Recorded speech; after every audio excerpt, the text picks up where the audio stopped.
My name's Jack Kiley. I'm with MidAtlantic IRA. We're a provider of self-directed retirement accounts.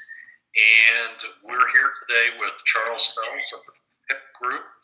And Charles and I have known each other for a number of years. We spend time at the same trade shows and trade groups and talk fairly often about a variety of topics. And I want to know what's going on in some of the real estate markets. Charles is one of the guys that I talk to fairly regularly, and PIP has been involved in a fair amount of different investment models, quite frankly. I think you started out with pretty hot and heavy in tax liens, and I think you'll talk a little bit about that and how maybe that's changing a little bit. And anyway, the other thing I got to mention up front is that at least MidAtlantic is we are a non-advice giving entity. This program is strictly for educational purposes. So any examples or anything you hear here is for education. And we are not, Charles and I are not in business together, meaning that there's no money that goes back and forth between us, although it would have been nice, but we can't do that legally. So in any event, I am going to let Charles introduce himself. All right. Thanks so much, Jack. So I'm Charles Sells with the PIP Group, CEO and founder. I've been in business, we're going on 23 years now. As Jack pointed out, I started out in tax liens at 23 years old and moved on from that and essentially built my portfolio and a lot of other clients' portfolios from tax liens. And that really kind of just grew into being all things distressed real estate residentially. So we are in fix and flips now. We're in cash flow, long-term cash flow holds, still in tax liens, still doing tax liens in a couple of states. So that's essentially my spiel. Okay. So tell me, why, I know you started out pretty hot and heavy in tax liens, and why has that model changed, or why do you think you moved away from that a little bit? Well, with tax liens comes, you buy a tax lien, and then there's obviously the eventual potential of foreclosure of that tax lien. So it kind of forces you into new models. You may buy a tax lien that it doesn't make as much sense to fix it up and flip it, but a cash flow hold may become a better exit strategy. It really just kind of evolved itself. And it was like, if we're in the tax lien business and doing fix and flips, well, we should be in the fix and flip business too, because we're already versed in all of it as a whole. Okay.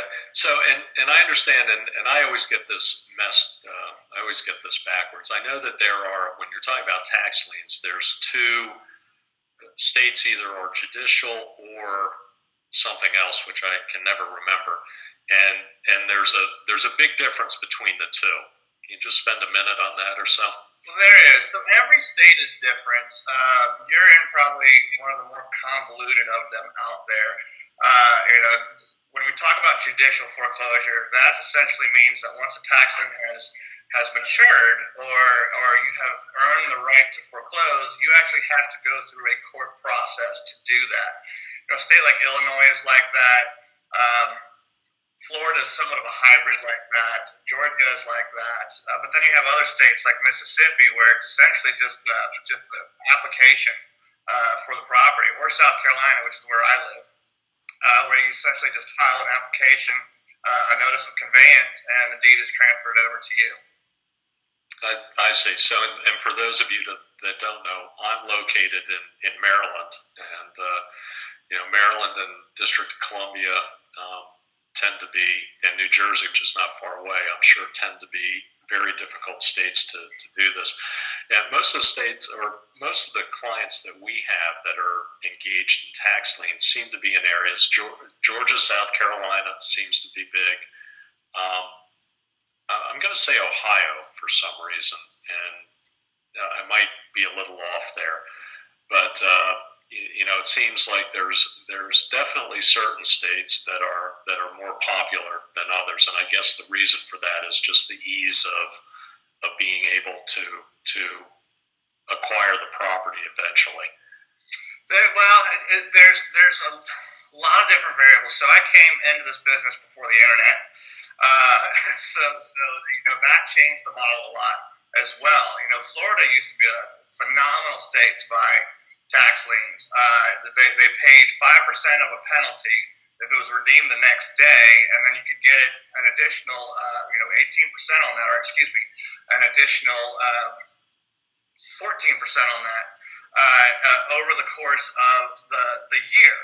Once they all went online, all the hedge funds and all the big money got involved, and where you had 50 people attend an auction, now you have 500 or 5,000, and everything's bid down to essentially zero, because that 5% penalty that's paid the next day is part of the quote unquote guarantee, if you will, by the state legislation.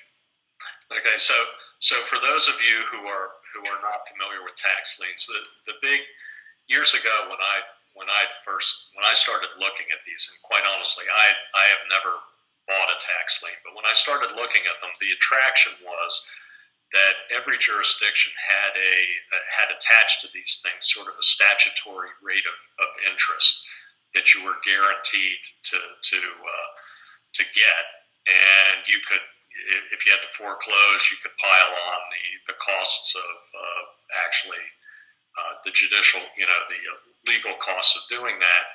And in the bid process, so when you go, all of these, I guess, are at auction. And what would happen is, as more and more people got into this, it became so competitive that the rate of interest, the statutory, although you got a guaranteed rate of interest, your effective rate, meaning the difference between what you actually paid to acquire the lien and what you were actually going to receive at the end of the road, it ended up to be not that great. That's accurate. So we focus now on, and this may lead into other questions, but we focus now where we buy tax liens are in states where you physically have to be there, and even in that, there's considerable amount of competition in if we're talking about Illinois, we call them the collar counties. All the counties around Cook County, Chicago, Illinois. There's enormous amounts of competition there, because these funds are designed to buy in volume. So the due diligence and everything that they pay ahead of those tax liens, they've really got to score in those auctions. So unlike you or I, where the attraction of doing the due diligence and earning 15% annualized is great, for them it's more like 2 or 3%. They're happy. So what we do is we focus not just only on states where you physically have to be there, but we also spend most of our time in the outer lying counties. So if we're talking about Georgia, we're not investing in Fulton County or North Fulton County downtown. We're spending our time in more of the outer lying areas. Still great, returns are fantastic, and you don't have that crazy competition like you do in the more metro areas. Okay, so what is PIP's model now? First of all, tell me, I've always wanted to ask you, what does PIP stand for? So when I first started the business years and years ago, 2004 on record, 2000 when I actually started, the business started out as TLC, Tax Lien Consultants. I never really liked that name, because I knew it was going to eventually evolve into other things. And I didn't want it to just be tax liens, so I came up with Platinum Investment Properties. So Platinum Investment Properties then had two entities, East Coast and West Coast. I had a partner at the time, Don Fullman, so he ran West Coast, I ran East Coast. I bought out Don in 2015, so we just merged them all together and called it, the PIP Group. It fits on a business card a lot better. So that's essentially where it came from. but yeah, we've been coined PIP Group now ever since. Had I known when we took it all down that we were going to be called PIP, I probably would have come up with something else. But I've always wondered that. So well, now I got the answer. That's cool. So how are you identifying properties? Now, in the beginning, you said that your investment model involves distressed properties. So talk a little bit about give us a definition of what distressed property is, and then what's PIP's methodology for acquiring. Right. So distress it means a lot of different things to a lot of different people. Distressed is essentially, it could just be considered that it's pre-foreclosure. A short sale is considered distressed real estate. Anything that is essentially in default. So a lot of people, when they hear distress, they hear, okay, it's falling down, it's burned down. In some circumstances, yes. You're buying tax liens. If they're neglecting the property taxes, likely are they're neglecting the property itself. So distress just essentially covers that whole umbrella of, it's getting ready to be foreclosed on, or it's got a tax lien on it that needs to be paid. There's other types of liens out there that could be involved in it as well. So that's distress for us. Now our model, when it comes to tax liens, we only buy residential. We try to only buy 3-bedroom, 2-bath occupied properties. So the problem with tax liens, however, is it's not. You see these late night infomercials, and they're still out there, and you see these Facebook posts, and they're getting more volume now than they ever have been. But they talk about what a great get rich quick this is. You buy a tax lien in Illinois for, let's say $2,000, and 3 years later you initiate foreclosure and you go through all that process. What people don't understand is in that process, the property is likely deteriorating. So you have to kind of, I don't want to say hedge your bet, but you've got to know how to purchase those liens and at what rates are going to be worth it to be able to kick that can down the road should you foreclose and understand, okay, this is a good foreclosure opportunity for a fix and flip, or we should just dump this on the secondary market and not even fool with the problem, or this could be a great cash flow property. Illinois, our model is changing literally by the day in the state of Illinois because I think that state's because all of what's going on, is going to become a very good cash flow rental market state. Taxes are very high in the state of Illinois, second highest in the country, and it's all working class with the exception of Cook County. So it's going to present a great cash flow market. So our models there are for buying tax liens for either the high redemptive value or to eventually cash flow those properties. So what is what's your methodology for how do you decide what area to go into? I mean, I know you've said that you're national, or you do this across the country. How do you identify areas? How long does it take you to do that? And what's the rate of return that you're looking at? What's your strike rate? So we were national, and once I took over the company, we really dialed it into very specific markets. If it comes to our fix and flips, for example, we are the biggest buyer, biggest flipper, if you will, in the city of Savannah right now. There's a lot of reasons behind why we're here.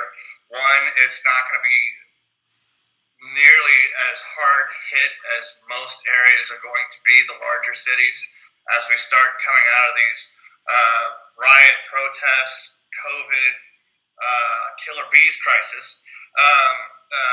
There's a lot of private money and infrastructure in Savannah, and that's why we're in that market. Before all of this happened, I used to say that our flip program was recession-proof, and I would outline all the reasons why it's recession-proof, and use historical trends like Charleston went through during the last recession, how they came out on top of that, and their growth actually doubled throughout that recession rather than trickling down. So Savannah, we've been in Savannah now for 5 years, and we're very confident about our ability in this market because before this crash happened, we were in the trenches. We were already there, and we were already making great returns. And you asked what that number is. In our fix and flip programs, we promise a return of 60% annualized to our clients. On average, our clients are probably doing closer to 20 to 24% in our flip program. And we'll continue to do so. If nothing else, that number is going to go up. There's going to be foreclosures in Savannah, just like there is going to be everywhere else when we start talking about this housing crisis. That's going to drive up inventory, and that's going to drive prices down. So we were doing this well in a great market. We're only going to do better as the market starts to make that turn, but we're also in a market that isn't going to be that significantly impacted by all the craziness that's going on out there. If anything, I think this market's going to get better. I see. Okay. So actually, one thing I want to mention to people who are listening in, if you have questions or there's something that you're not quite understanding that we're talking about, or you want a little more clarification, go ahead and submit it to the chat. Siobhan is monitoring the chat. She can help, and then if there's something if we have time at the end, we'll pose some of those questions to us, and then we can get those addressed. So I should have mentioned that at the beginning, and I apologize. So you mentioned your investors. How do people invest with you? So what is it? Give me the model. All right. So the model. That's what brought us here today, right? So we're not a fund, and we're not a pooled investment, which is why we like working with self-direct IRAs.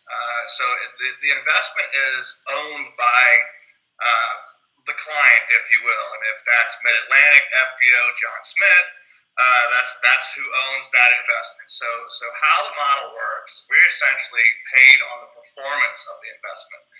So we do all the dirty work for you. Flips are not easy.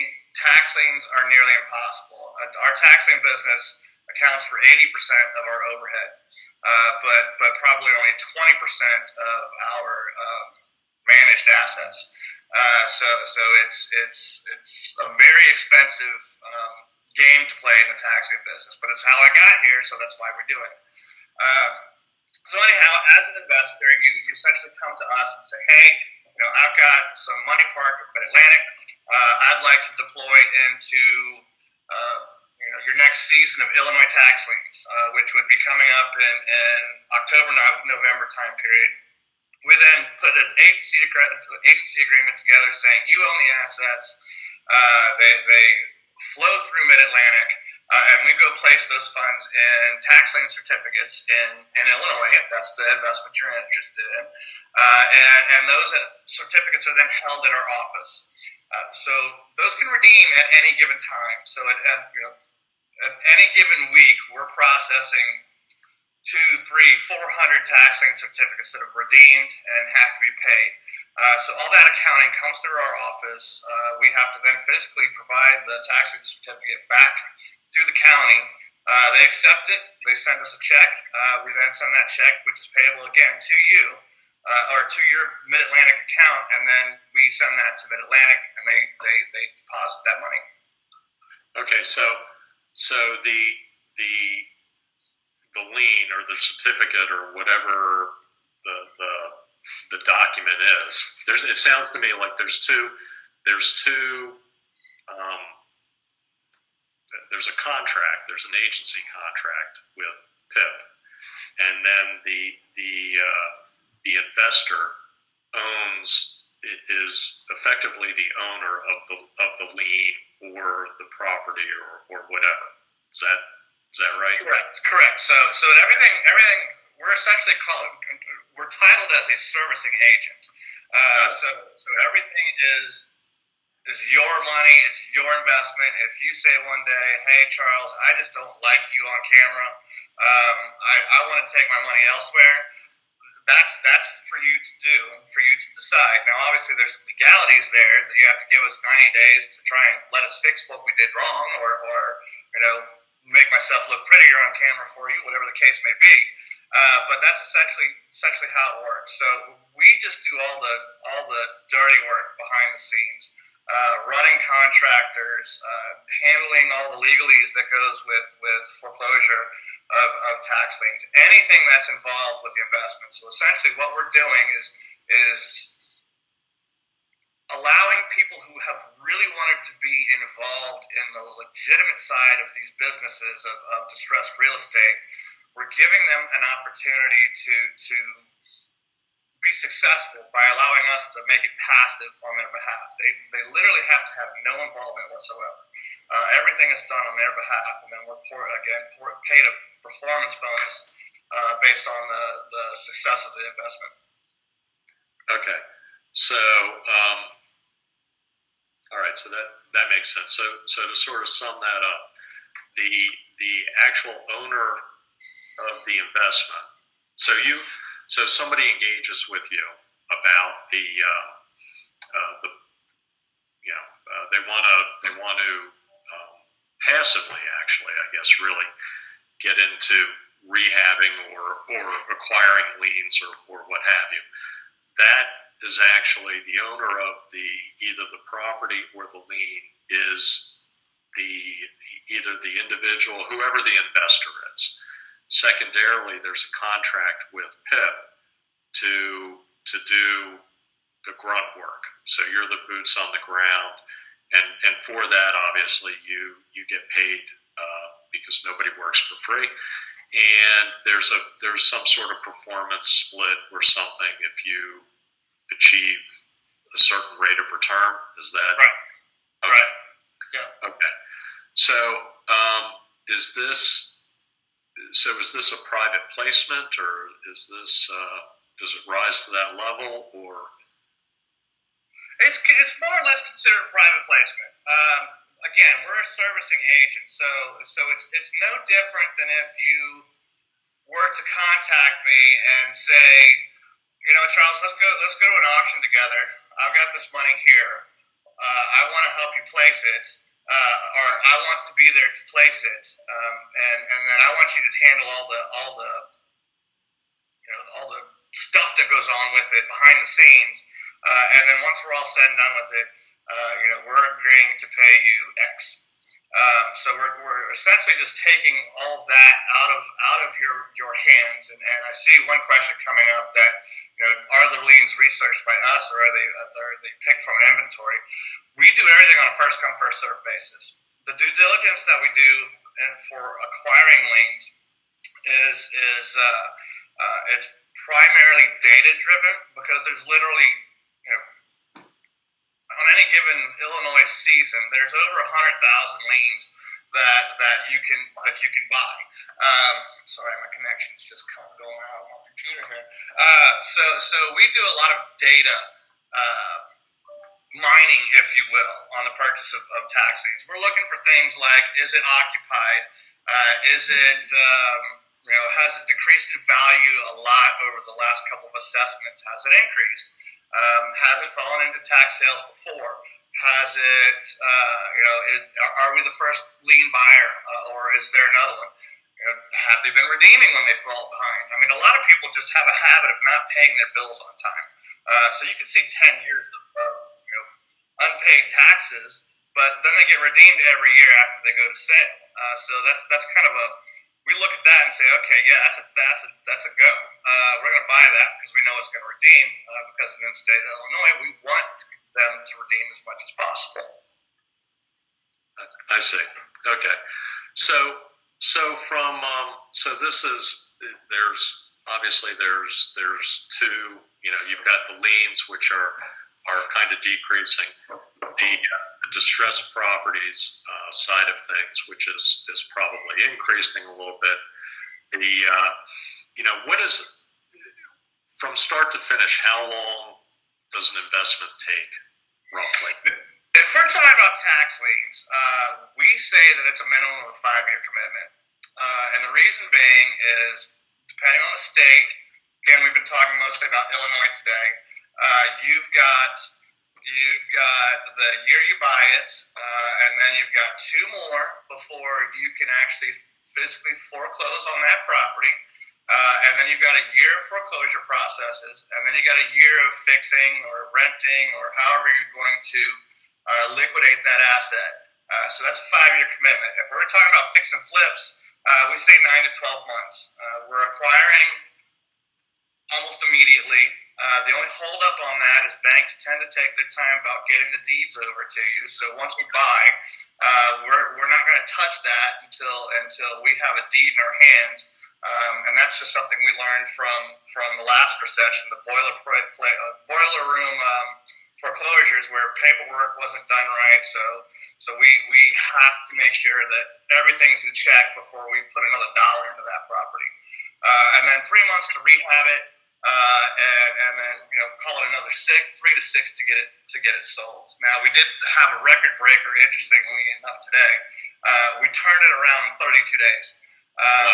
That's the fastest one we've ever done. Bought it and essentially just flipped it as is for a great profit. Wow, that's you can barely purchase anything in 30 days. Right? We've never done anything that fast. I'm like, wow, that was really good. Yeah, so those don't happen. But typically we say with the fix and flips, it's 9 to 12 months.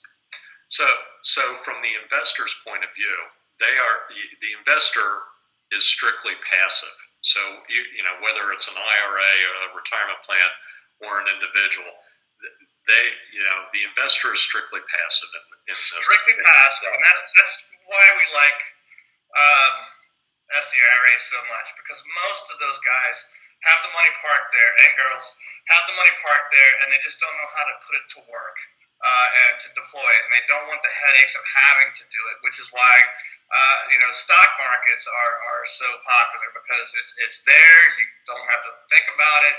Well, in these days you do, but normally it's out of the way. It's doing what it's doing, and you move on. I learned before I got into this business, probably the year before I got into this business, that I never wanted to be controlled by the stock market, which is one of the reasons why I got into real estate. It was right at the dot-bomb crash, and it's like, geez, just because they hired the wrong guy means the value of my stocks just fell by 50%. That's not the kind of fly at the seat of your pants that I want to live by. So that's why we're in. Yeah. Well, I think most people most real estate investors in general, or people who are attracted to real estate, like the idea, first of all, that there's something tangible. The likelihood of value going to zero, for instance, is pretty small, unless you are your property happens to be on a toxic waste dump or has a gas leak or something along those lines. If you like rental property or those sorts of things, there's a steady rate of return. It doesn't really matter what the value of the asset, the underlying property is. The rent is $1,000 a month. You're going to get $1,000 a month. In the stock market, as we've seen, you can lose a third of your value in literally 4 days. Yeah. So that's, and I think that's why people tend to gravitate to real estate and some of the other alternative investments that are getting a lot of play these days. But the other thing I would say about renovating property, generally mistakes are expensive. So if you are a fix and flipper, we've learned from experience that when you make a mistake, it can be costly.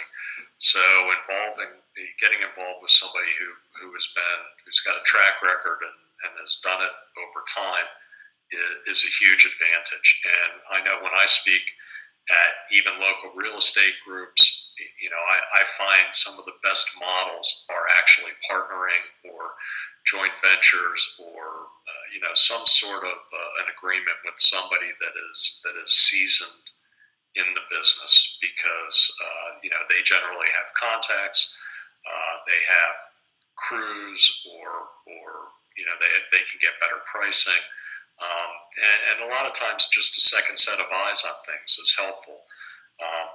So when prospective investors are engaging with PIP, do you are these properties that you already own, or are they properties that you are saying to the prospect or the investor, look, here are several opportunities A, B, C, D, and we can engage in these, or how is that part of the process work? Both. So most of our investors, when we onboard a new client, we ask that they not put all their eggs in our basket, and get a feel for how we work. So we have properties that are in the inventory, and then we also go to the live auctions every month. So the ones that are in our inventory, they're essentially just being back channeled from probate, or from our buying, literally going door to door and just saying, hey, who owns this? It looks a little distressed. We'd love to buy it. So there's always inventory coming in. I have I think 5 closings tomorrow of just bringing properties on board. So there's the option for both. Now, when you call and say, hey, I'm interested in this model, we're actually going to sit down and talk to you for probably a good 30, 45 minutes and actually see if you are actually interested in this model, if you are actually a passive investor, or if you're an active investor. And the reason we do that is we don't want you to come on with misguided expectations, if you will. Every investor is different, and we have nearly 1,000. So we want to understand what your expectations are. Is this all your eggs in one basket that you're going to be holding your breath in the hopes that the PIP group is everything we and the internet says we are? So there's a lot of discussion before we even get started. But that's the long answer to the question. The short answer is we try to choose for you, based on that conversation we have with you, the best opportunity that might be coming up. And it could be an auction property, or it could be something that is already on our books and in our inventory. Okay, so is it the kind of thing? So let's say that I'm an investor and I'm coming to you, and I've got $12 in my pocket, and we have the conversation. We're a good fit, or you think I'm a good fit, and at that point, are you saying to me, look, here's 5, 6, however many properties? Do you like any of these, or is it the kind of thing where you're saying, okay, this is the property that we're going, you're going to invest in? So the latter is our preferred methodology. And the reason being is we do want them to be truly passive. It's really hard for people from the DC area to get a grasp of our market, our models, and why we might buy something and say this is actually going to be a great turnaround. It could look like it's falling down, for instance. I mean, some of the things we buy, we buy them for our seasoned investors because they don't question us. If we did that for a brand new investor, they'd be like, "Oh my goodness, what did you just do to me?" So we try to limit the client's interpretation of our decision making, if you will. Sometimes you can't get by that. So we do have this inventory where we'll say, this is what we have, and this is why we like it.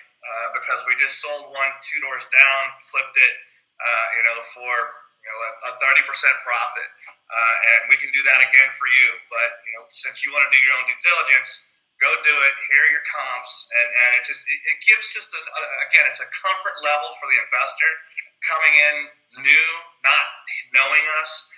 So the goal at the end of the day is to be, with all of our investments, is just to be transparent and manage that client as best as we possibly can, and show that we are being transparent. When we buy wholesale or probate properties, there's a lot of administrative time and effort involved in that. So we may mark that property up a little bit if it's been sitting in our inventory. So we want that client to know that, yes, we bought it for X, but we've carried it on our books for a few months. We've paid taxes, we've paid utilities, and our money has been parked there for a minute. So this is what you're buying it for. However, now we're going to fix it and flip it, and this is what we anticipate you're going to get for it. So again, that's a long answer, but we want clients to be as hands-off as possible. Once they get hands-on, that's when the profits start going down. When they start wanting to pick floors and change paint colors and don't like your curb appeal that you put out front, we're not buying McMansions. Everything we buy is first-time home buyer stuff. We learned that from the last recession. Is that when we finally address the housing crisis that's upon us now, is that the stimulus packages are going to bring back the blue collar. So all the homes we buy are blue collar homes. We buy $50,000 dilapidated homes, and we turn them into $160,000 first-time home buyer properties. So that's essentially what we're doing. And that's our bread and butter, and that's what we learned from the last recession. It's all going on behind the scenes right now. If you read the news that's behind the heightened news, the scary news, it's happening already, and so we're on top of the game, and we're reaching out to folks like you because we were very successful in the last recession. We think this one's going to be worse than that one. At the peak of the last recession, we had an unemployment rate of 10%. In May, we were at 14.4%. We're currently coasting at 11.5%. Something's going to happen there. So there's going to be a lot of inventory coming through the pipelines, which is we're looking for investors like those in your coffers.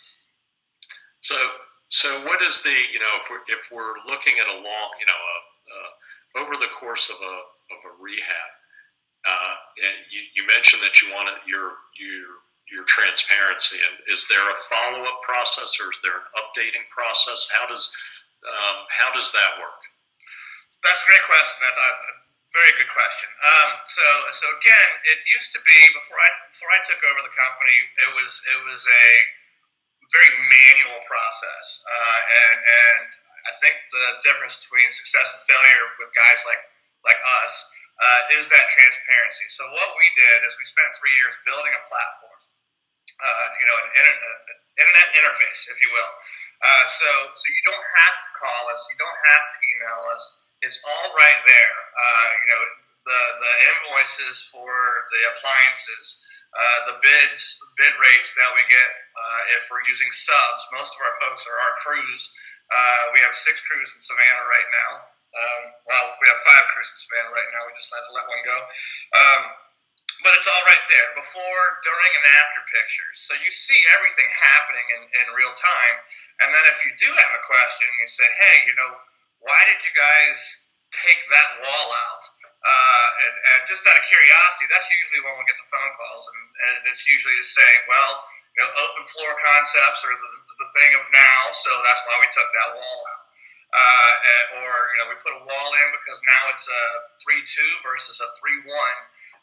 So we do a lot of that kind of tinkering, but that's the transparency you get. Is it's all real time as it happens. The girls in the office, they scan it into the system, they load it on the platform, just like logging into your bank account. You log in, you have your own login information, you can see exactly what's going on. When we listed it, what we listed it for. You'll see the listing agreements in there. Everything is transparent that we do.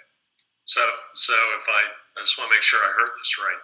So on the portal, if you will, or on the website, if I'm an investor, I not only see progress pictures, I guess, but I also see invoices, any other contracts that are that you had to engage in, and those sorts of things are all there for me to peruse if I want. Yeah.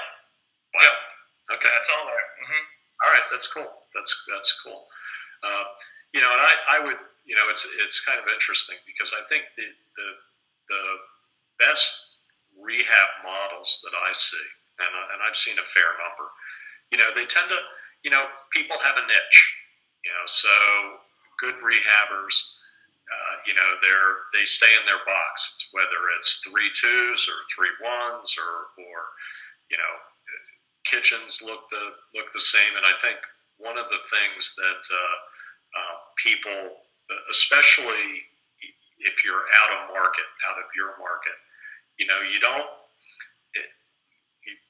you don't want to bring the property. You don't have to spend on high grade, top of the line appliances and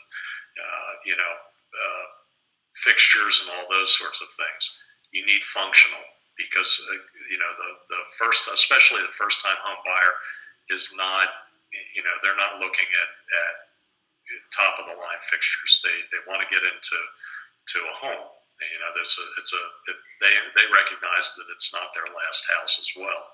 So that's absolutely accurate. And my presentations, that is the exact point I make. Is first-time home buyers don't care about granite. As an individual like you or I, yes, we want our granite, we want our quartz, whatever the case may be.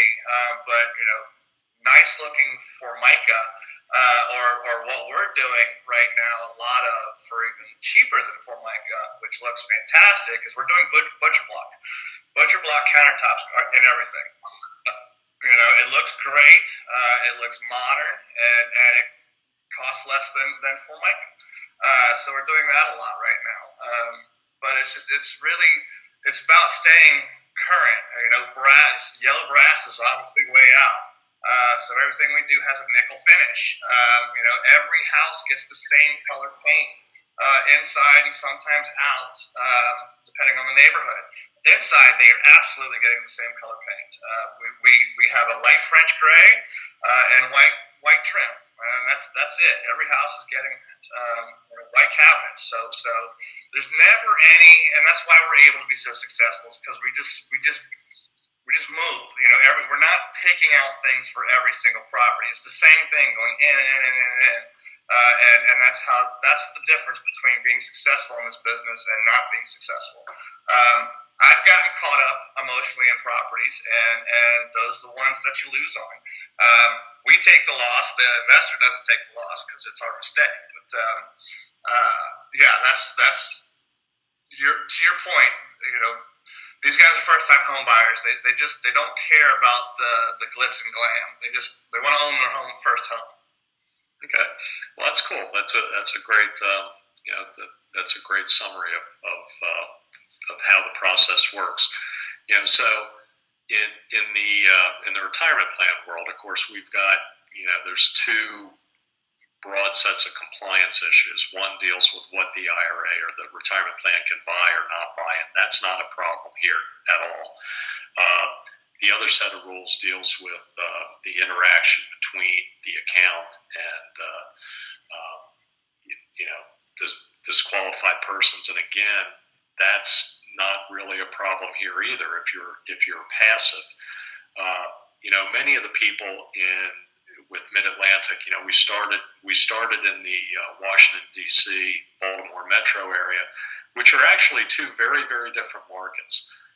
D.C., high rent, it's hard to get into a property for less than, even a rental property for less than $300 and change.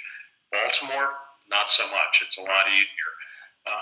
Quite frankly, I think a lot of DC guys are more likely to go out of market because you just can't.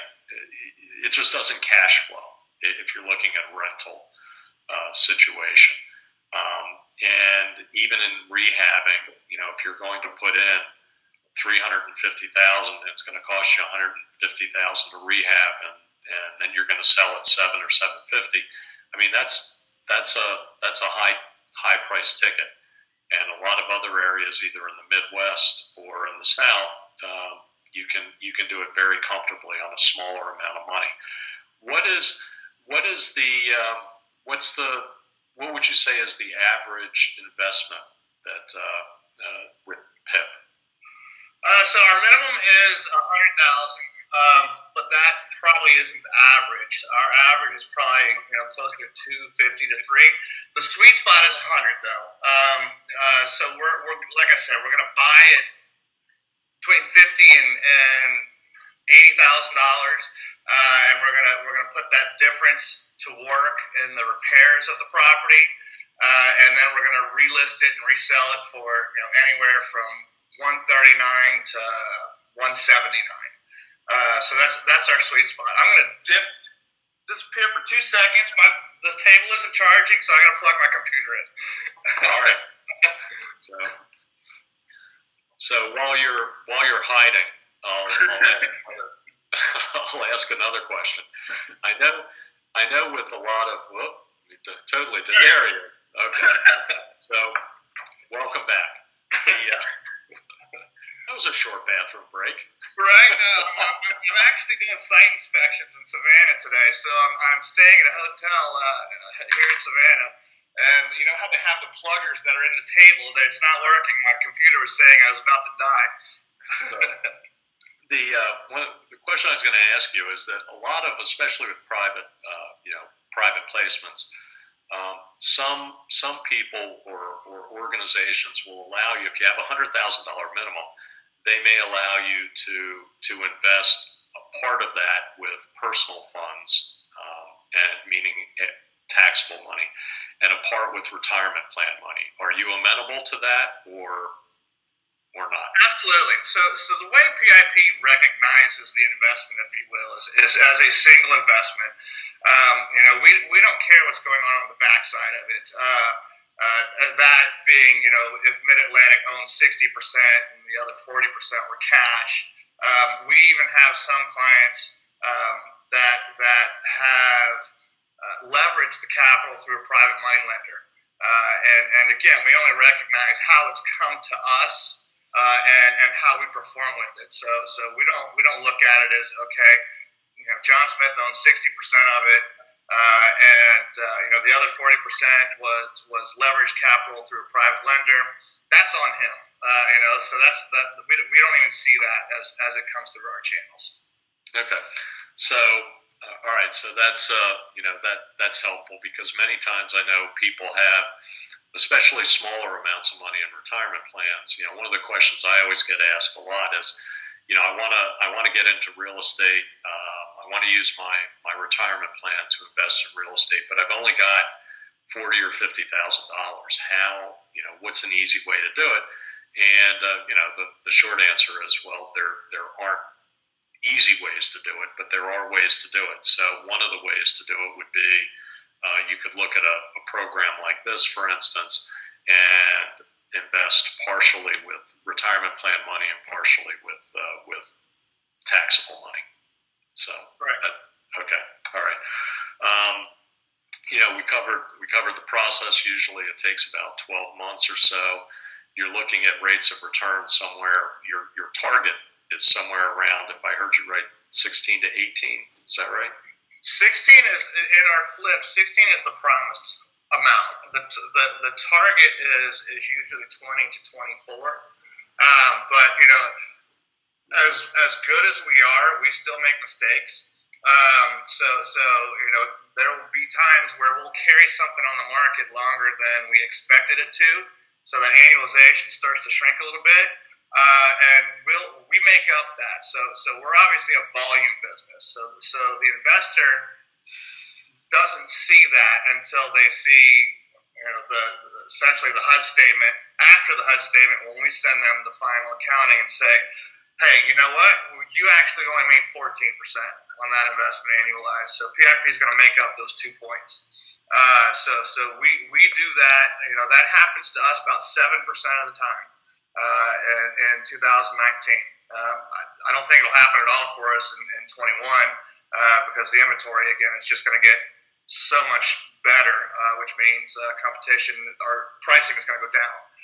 So we promised the 16. We don't call it a guarantee because we are in Savannah, Georgia. We get hurricanes, and there are things like that can slow us down. But most investors are doing about 20 to 24% on their flips after our fees are taken out of that. Okay. All right. So do you how scalable do you feel your business is? Before this crisis, we were heading in a direction of working more with hedge fund money and scaling up in that direction by about a third.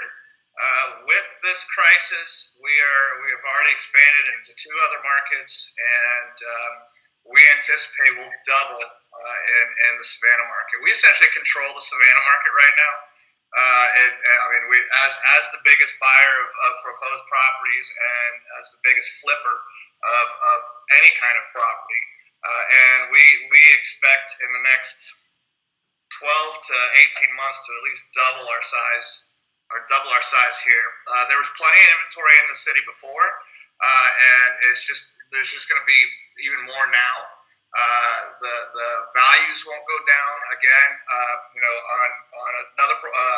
On a webinar I've done that you can get off our website, I explain in great detail how our market in Savannah right now is almost the twin sister of Charleston from the last recession, and why it's going to be a very stable and very fun market to play in. And again, we were boots on the ground here before this happened, and we are unfortunate for others, but we are going to be very successful with this market. So scalability, I would like to see us doubled in the next 12 to 18 months. So your big market now is Savannah, if I hear you correctly. Correct. Okay. What are the 2 or 3 other markets that you're engaged in now? Top 2 or 3 others.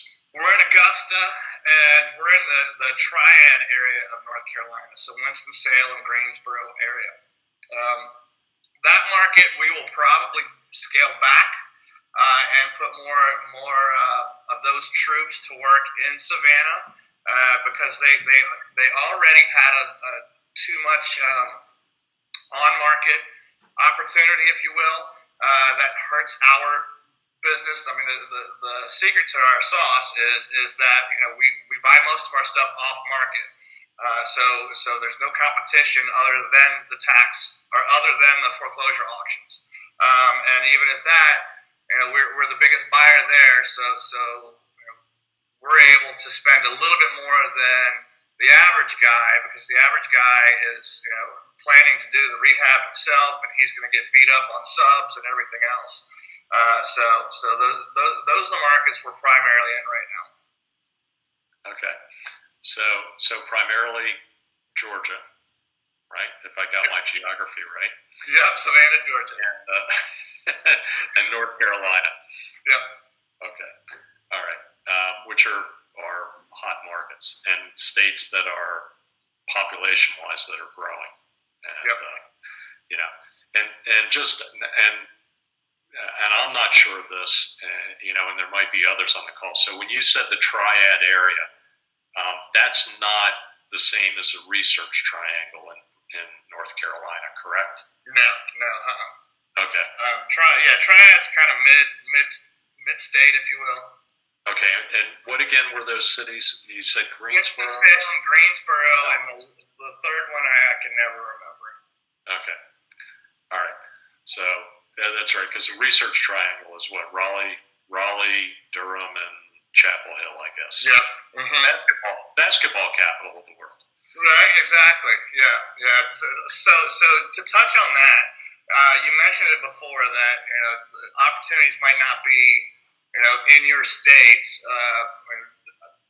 That is absolutely true. So Raleigh had a booming market, and the reason Raleigh had a booming market is because most of the big cities they are bought up by Blackstone. So Blackstone is the largest buyer in the world of distressed real estate.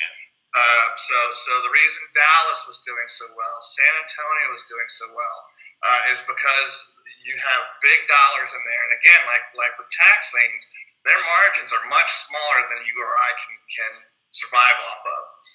So they can spend a lot more money and hedge a much smaller margin and still be successful. So when you're talking about, I want to invest in San Antonio, well, no, you don't, because your margins aren't going to work there, because the big guy in the room is going to tear you up.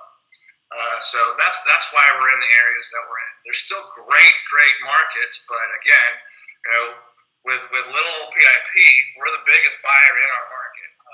We're not that small, but still, it speaks volumes to be able to say that. So where, because I'm sure at least the people that come through that are on this, that are MidAtlantic clients and people, so they're out there doing their due diligence on you. Where are they going to? How can they do that? Where are they going to find that information? Due diligence on us, it's definitely all over the web. Most of it is legitimate. Some of it is disgruntled ex-employees. So I mean, it's the wave of the internet. Our website is again, I think it speaks volumes, because like the things you do, we don't charge for our education.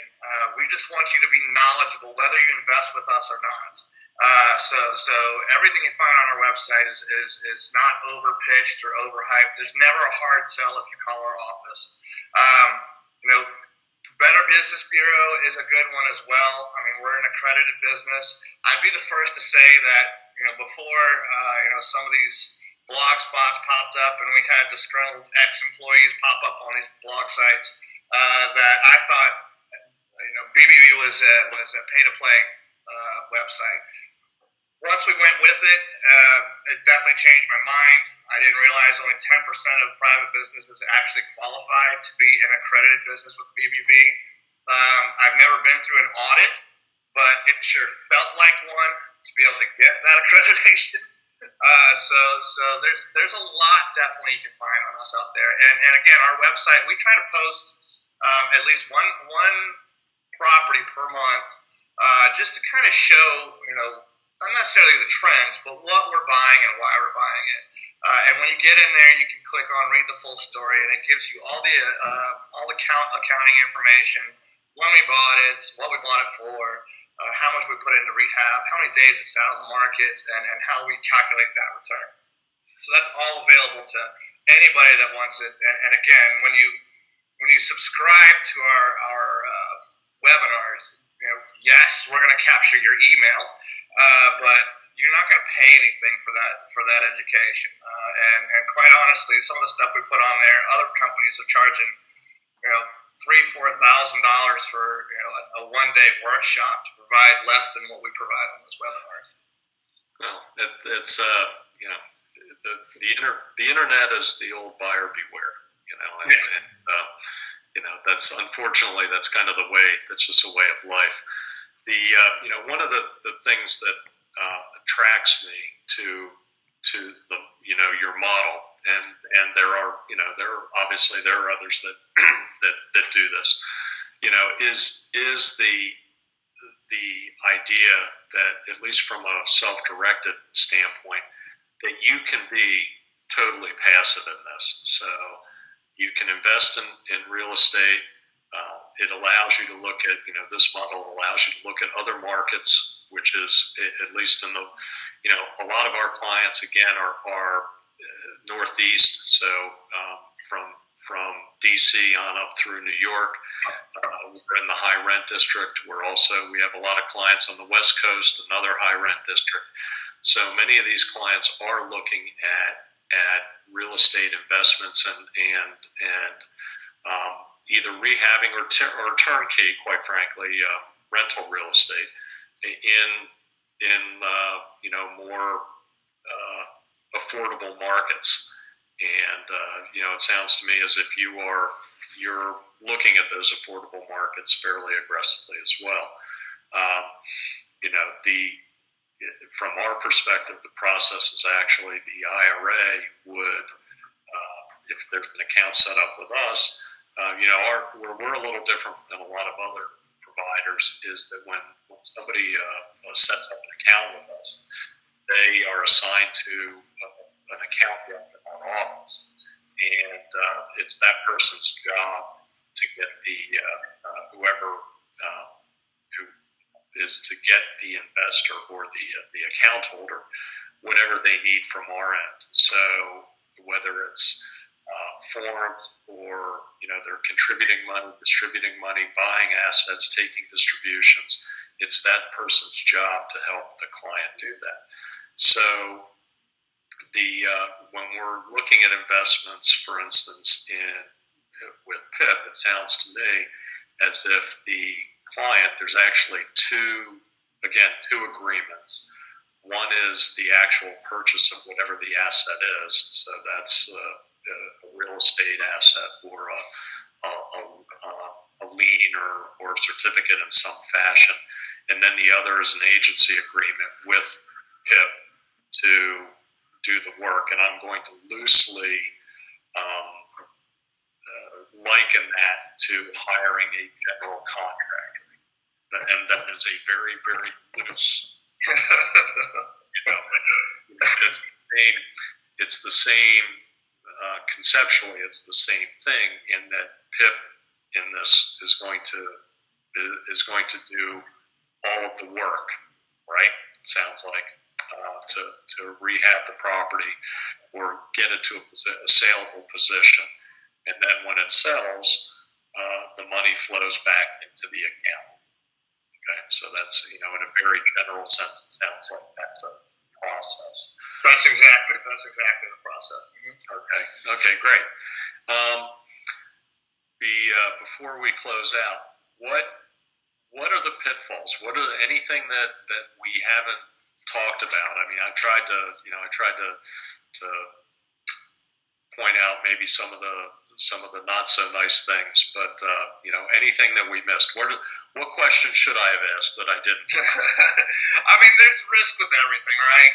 And as I said, I'd say, and this is going to go against everything that anyone will pull up on the internet about tax liens. But I would say tax liens are a much more risky investment than flips are right now. They're also not nearly as profitable. So much can happen in 3 years, just as we've seen in the last 4 months, that could really impact your investment in tax liens.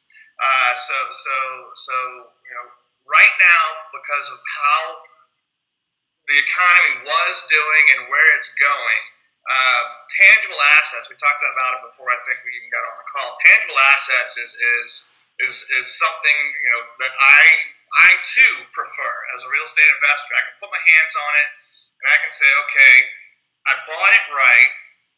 Times have changed, but because I bought it right, I can where I thought I was going to be flipping this property, now I'm going to be renting this property. My margin or my return is still going to be great because I bought right.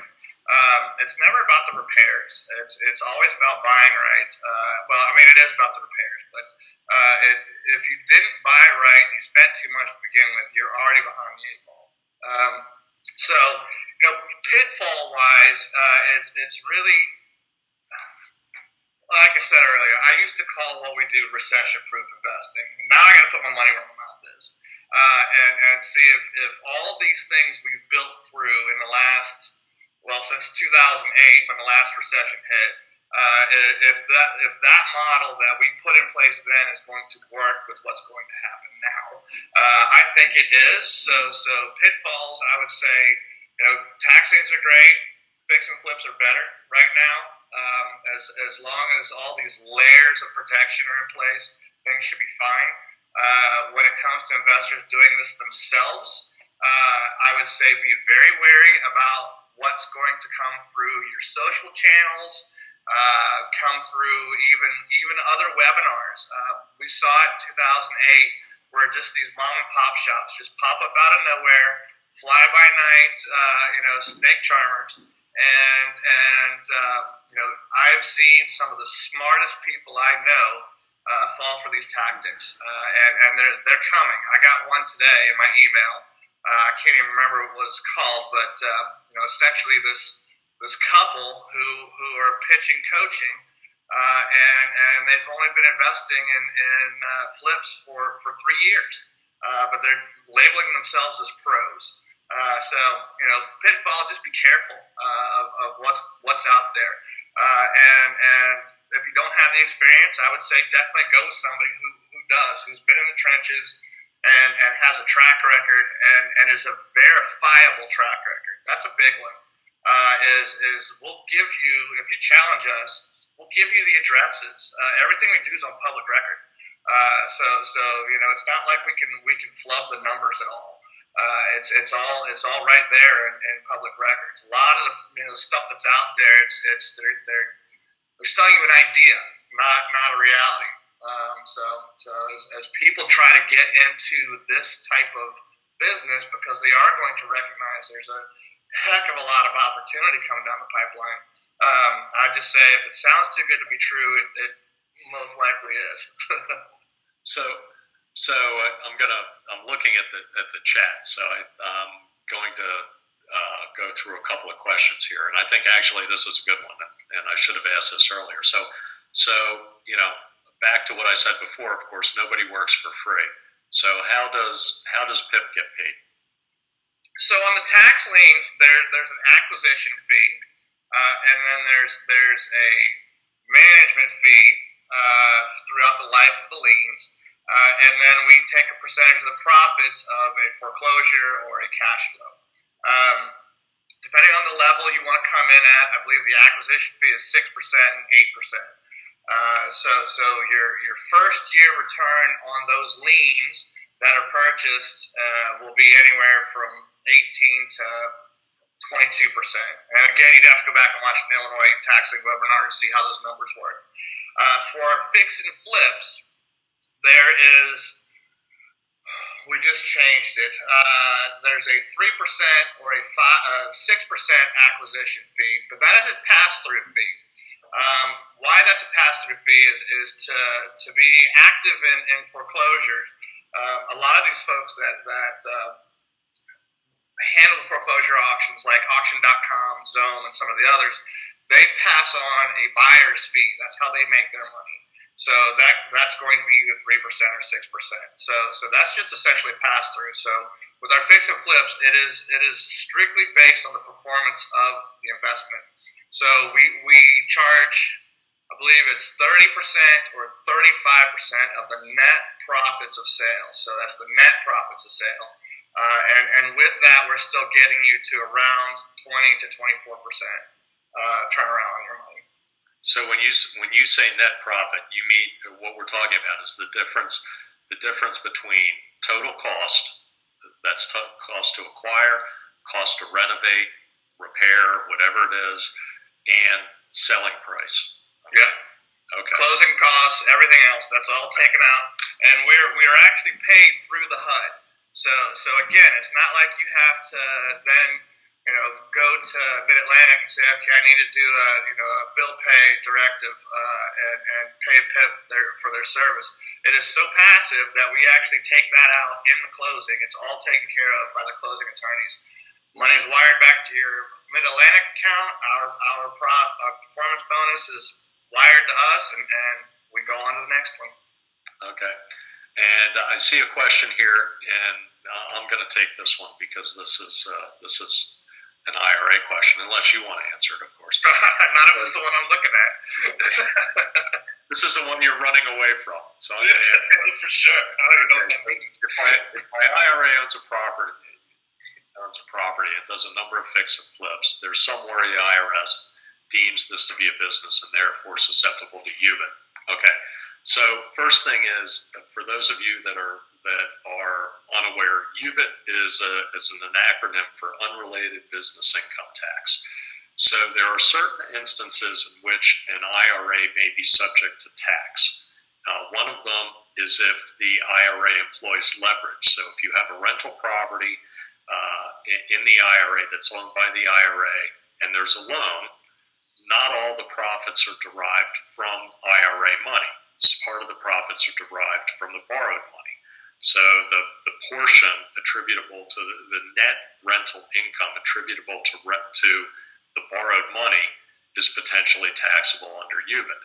The other instance where UBIT comes into play is if you are in an active business. So if the IRA is engaged in an active business. So if the IRA is rehabbing a property, the argument is rehabbing is a business activity. And putting my CPA hat on here for a moment, I define a business activity as an activity in which if I did it personally, I would pay self-employment tax or Social Security, which is Social Security and Medicare. Now, in the tax world, there are instances where you are passive. And if you are passive in an activity, you are not subject to self-employment tax. So in this case, I don't believe that, I think you have a very, very strong probability of not being subject to UBIT because you are purely passive in this deal.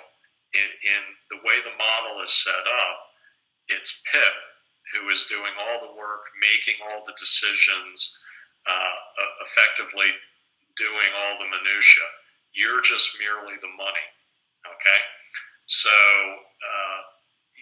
I would say that the more active you are in the deal, so if, and in this case, this is not something that PIP would prefer, but if you are actually picking out carpets and you're doing color schemes and you're doing all that nonsense, then you are not as passive as maybe you were. Okay, but if you're essentially putting money into a venture, and in this case PIP or somebody else is doing all the work, making all the decisions, putting it up for sale, I think that makes you passive. All right, so Chris, I think in this case you're pretty clean. So anyway, that's my that's my take on that. So hopefully I didn't get too deep in the weeds for a lot of you. One of the questions Michael has up here, and this is Charles. It says, you said you're transparent. Can we see the HUD on one of the properties and see all the fees? And I think the answer to that is yes, if I heard you, because you're going to post that, right? It's going to be absolutely. What we put on the website is transcribed from a HUD statement, just so you see more, because obviously a HUD statement ain't going to show date of purchase, how many days on market. But absolutely, if you want to see a multitude of HUD statements, just reach out to me or to our office, and we're happy to provide that information. Again, it's all public record, so it's very easy to share. Yep. Okay. All right. Good. Let's do one more in here. Here, let's look at this one. So it says, in general, I believe you're buying a specific property, so your minimum investment is $100,000. Is in this one property. If while owning the property an issue occurs like mold or a trip and fall, would my entire $100,000 be at risk? Has this occurred in the past with other properties? That's a great question, and it's got a couple of different answers. First of all, your investment is insured the day that we make the acquisition, whether it's been something that's transferred from PIP or we pick it up at auction. So that's number one. So that's going to cover a lot of that as well. Mold obviously is something that comes up often, because again, we're buying the best real estate. But that's where I go back to saying, we buy. If you don't buy right, you're already behind the eight ball, and so you want to make sure that everything we buy is taking that into account one of the reasons why we're so successful is back in the last recession, we all saw the news stories where they were busting out the walls, they were ripping out the copper pipes, they were taking the air compressors. We take all that into account still today and assume that all of that has happened. So we have a lot of windfalls when we get into the property and the copper's still there, the compressor's only 2 years old, and that makes those profit margins go up considerably, obviously. Now, there is the other side of that coin where we get into a property and I showcased one that is just off the chart extreme in one of our webinars, where we got in there, we just thought it was going to be a simple fix and flip.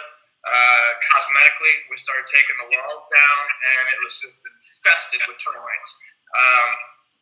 We thought we would be behind the 8 ball on that, which means that PIP would have been coming out of pocket to make that 16% promise. But what we did instead is we, at our expense, we added a master bedroom and a bathroom to the property, increased the after repair value of it, and the profit ended up still being around $50,000, $60,000 on a $100,000 investment. We had to put more in, and we got that back once the property sold. But to the investor, he was still just in for $100,000. So again, that goes back to our fail rate. We don't necessarily make mistakes, but in this business, there are things, behind the wall that you didn't realize were there, and they have to be addressed. Okay, well, fantastic. Well, I was in my mind's eye, I was thinking this was going to be about an hour and 15, 20 minutes, and we're right on that mark. So any of the questions that are left unanswered, we will certainly get those answered. Either Charles or I will answer them.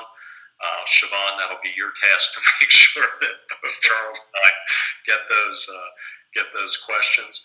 I want to thank everybody for their time. I want to give, if anybody wants more information on PIP, Charles, what's the best process for that? Well, I'll give you my address, my web address, and my email address.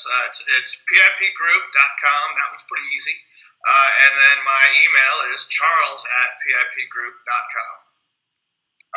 Again, thank you for your time. I hope everybody got value out of this, and I hope to see everybody real soon. And Charles, thank you very much. I always enjoy our conversations. I thought it was great. Agreed. Thank you so much. I appreciate it, Jack. All right, take care, buddy. Take care, guys. See you soon.